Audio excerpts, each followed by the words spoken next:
Assalamualaikum warahmatullahi wabarakatuh.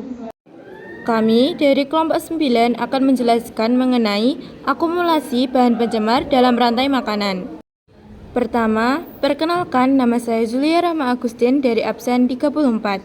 Perkenalkan, saya Fania Yundawardani dari absen 11. Perkenalkan, nama saya Gariza Hana Rafida dari absen 15. Pencemaran dalam rantai makanan.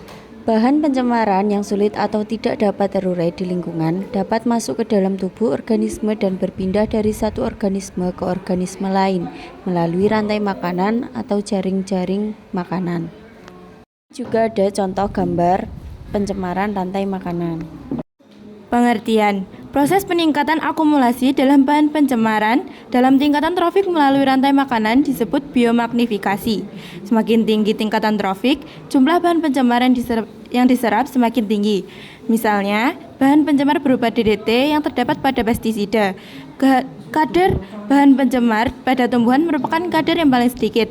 Sementara itu, kadar pada konsumen 1 dan 2 hingga konsumen puncak atau misalnya burung elang akan semakin meningkat. Jadi, kadar bahan pencemar terbanyak terdapat pada konsumen puncak.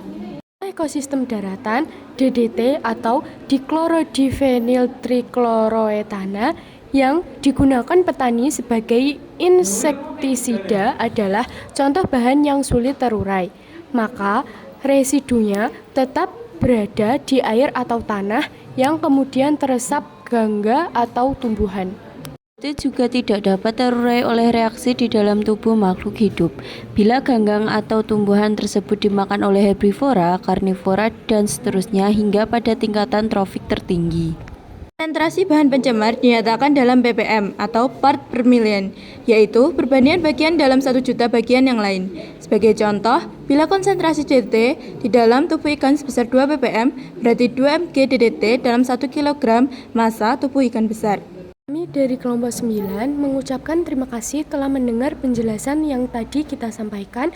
Kurang lebihnya mohon maaf. Wassalamualaikum warahmatullahi wabarakatuh.